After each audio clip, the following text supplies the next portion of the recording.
중화 반응에서의 이온수 변화 역시 중요한 만큼 한 번 더 좀 더 깊이 있게 다뤄보기로 하자. 이번에는 NaOH 수용액에 HCl 용액을 조금씩 가하면서 비크 속의 이온수 변화를 그래프로 한번 그려보기로 하자. 자, 이때 처음에 NaOH 수용액이었으므로 여기 들어있는 이온이 Na 플러스와 OH-가 1대1로 들어있었을 것이다. 그리고 Na 플러스는 구경꾼 이온으로서 반응에 참여하지 않기 때문에 처음부터 끝까지 이온수가 같은 그래프가 Na 플러스가 되고, 거기에 반해서 OH-는 H 플러스가 들어오게 되면 물을 생성하게 되고, 그래서 이온수가 줄어들게 된다. 그래서 OH-는 이온수가 줄어들다가 바닥을 기는 모양의 이온수 변화 그래프가 나타나게 되고, 거기에 반해서 Cl-는 처음에는 없었는데 HCl을 가함에 따라서 이온수가 계속 증가하게 된다. H+의 이온수 변화 그래프는 바닥을 기다가 OH-가 0이 되는 지점부터 다시 증가하게 된다. Cl-와 H+ 이온수 변화 그래프 모양은 다음과 같이 되며, 이때 Na+와 Cl-의 이온수가 같은 이 지점 또는 H+와 OH-의 이온수가 0인 이 지점이 바로 중성 상태의 중화점이 된다. 한 번 더 얘기하는데, 중화점에는 H+와 OH- 이온은 존재하지 않고 Na+와 Cl-의 이온수가 같다. 자, 거기에 반해서 중화점 전에는 Na+의 이온수가 가장 많았고, 중화점 이후에는 Cl-의 이온수가 가장 많게 된다는 사실도 확인해 주기 바란다. 그리고 이 실험에서 총 이온수 변화를 그래프로 그려본다면 이온수가 일정하다가 중화점에서 총 이온수가 늘어나게 된다. 그리고 생성된 물 분자 수를 보면 중화점까지는 물 분자가 계속 생성되나 중화점 이후에서는 더 이상 물 분자가 생성되지 않고 일정한 상태를 유지하게 된다. 그리고 전류의 세기와 이온의 농도를 보게 되면 이온의 수는 중화점까지 일정하나 물이 생성되므로 중화점까지 이온의 농도는 줄어들게 되고, 그 뒤로는 물은 생성되지 않고 이온의 수가 늘어나므로 이온의 농도는 증가하게 된다. 그래서 중화점에서 이온의 농도가 가장 낮게 되고, 이온의 농도가 가장 낮으므로 중화점에서 전류의 세기도 가장 낮게 된다. 그리고 가장 중요한 온도 변화를 그래프로 그려본다면 온도 변화 그래프 모양은 산 모양이 되고, 여기 산 꼭대기 지점, 온도가 가장 높은 지점, 여기가 바로 중화점이 된다는 사실을 한 번 더 확인하자. 자, 그리고 NaOH 수용액에 HCl 수용액을 조금씩 가하고 있는 상태이다.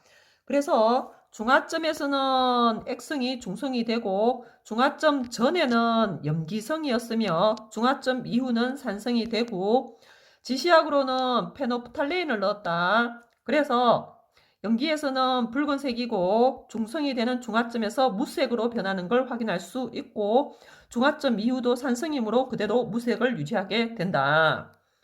그리고 중화점에서는 Na 플러스 이온과 Cl 마이너스 이온이 들어있었는데 그 수가 같았고, 중화점 전에는 Na 플러스와 Cl 마이너스와 OH 마이너스 이온이 들어있을 수 있고, 이 중에서 Na 플러스 이온 수가 가장 많다고 했다.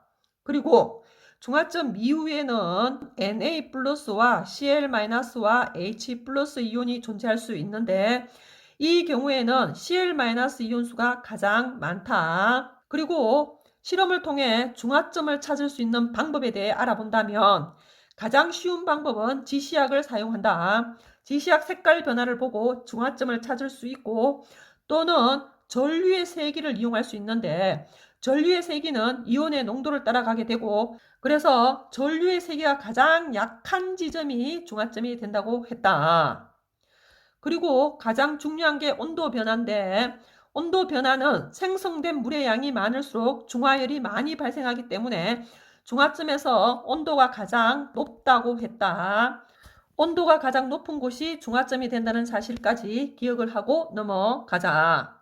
지금부터는 지금까지 배운 중화 반응이 실생활에서 활용되는 예를 알아보자.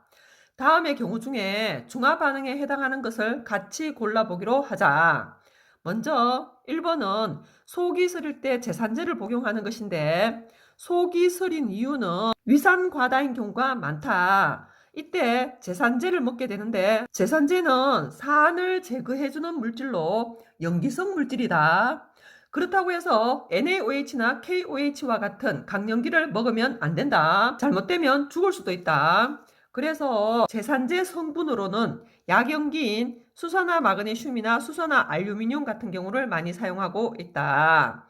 2번으로 내려가 본다면, 횟집에 가서 회를 먹을 때 생선 비린내를 싫어하는 경우 회에 레몬즙을 뿌려 먹으면 생선 비린내를 없앨 수 있는데, 이유는 레몬즙은 산성이고 생선 비린내 성분이 염기성이라서 중화 반응에 의해 생선 비린내를 잡아줄 수 있다.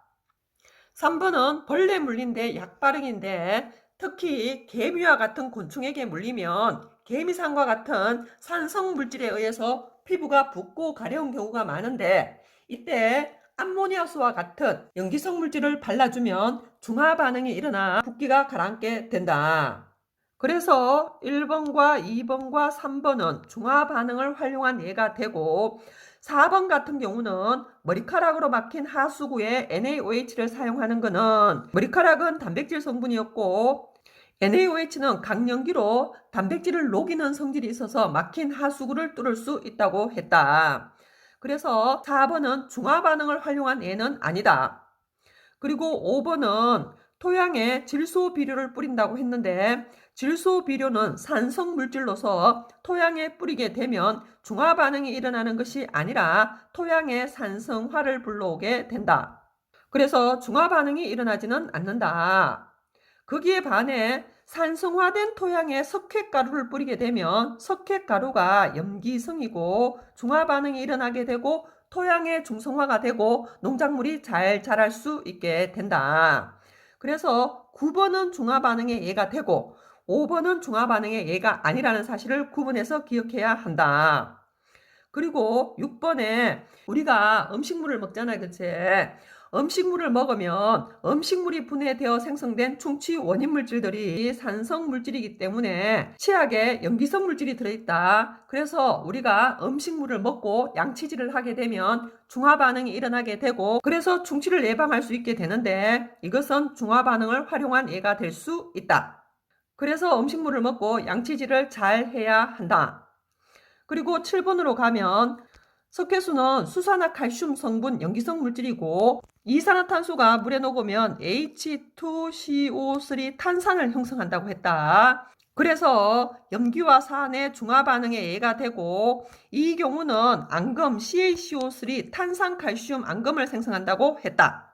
이어서 8번으로 내려가 본다면, 요즘은 샴푸와 같은 제품들이 잘 만들어져 있지만 예전에는 비누로 머리를 감았는데, 비누로 머리를 감으면 머리카락이 뻐덩뻐덩한 상태가 된다는 거지. 그때 식초로 헹궈주면 머리카락이 보들보들해지는데, 그 이유가 비누에는 NaOH와 같은 염기성 물질이 있고 식초의 성분은 아세트산으로서 산성 물질이라고 했다.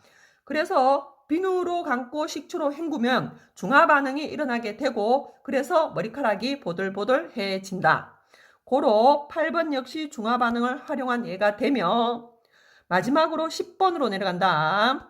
공장에서 이산화황을 산화칼슘으로 제거를 한다고 했는데, 이산화황은 산성 물질이고 산화칼슘은 염기성 물질로서 둘이 만나게 되면 중화 반응이 일어나게 되고, 그래서 제거를 할 수 있게 된다.